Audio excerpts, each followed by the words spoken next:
نظم وایم محمد شاه صاحب د فلسفې سره ډېره مینه لري او بیا د غني خان د شعر باندې چې څومره د ده پوهه ده نو په هغه مینه باندې محمد شاه صاحب ته زه دا یو نظم وړاندې کوم.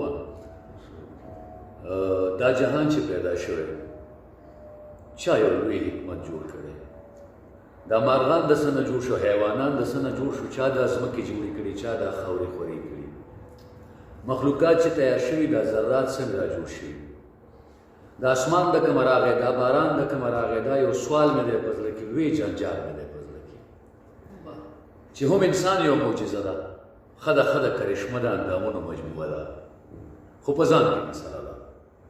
ښه ده ښه ده دا منمه دغه هر څه قبلومه چې د خدای ډېر لوی طاقت دی، لاس کې واړه سلطنت دی، خو چې زه یې را پیدا کړم ځان ته یې هسې وارخطا کړم.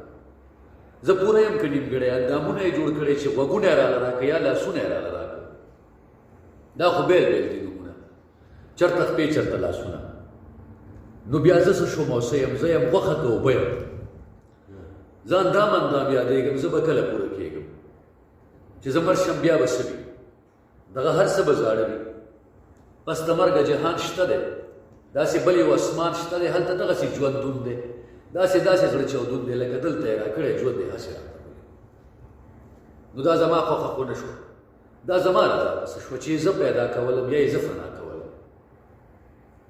نو دا په ما کې دا بل څوک دی عنایت الله، دا په ما کې دا بل څوک دی چې د ځانه راته خوږ دی، دا مې روح دی، دا مې ځان دی، زه په ده کې بندیوان یم که دی ما کې بندیوان دی. محمد شاه صاحب په خپل ځان کې یې موتر د خپل ځان سره بشر بد ولم په تقدیر څه په ځان څه په ضمیر، نو په دنیا دې کړم پیدا کړم د چا ته وربشر، په خوبدو یې ایثار کړم، د عمل یې ذموار کړم، خپله خېټه مې دوزخ شو، دا جهان راته برزخ شو، حسابونه به ورکوم او زه به هر څه تسلیموم، د احبابو په تړون کې، د رشتو په اړه چاودون کې، د ماتم ساز به غږېږي، دغه هر څه به غونډېږي. کائنات ولې پیدا شو، ولې بیا فنا شو؟ نو دا د څو ورځو ژوندون څه بې ځایه زړه چاودون.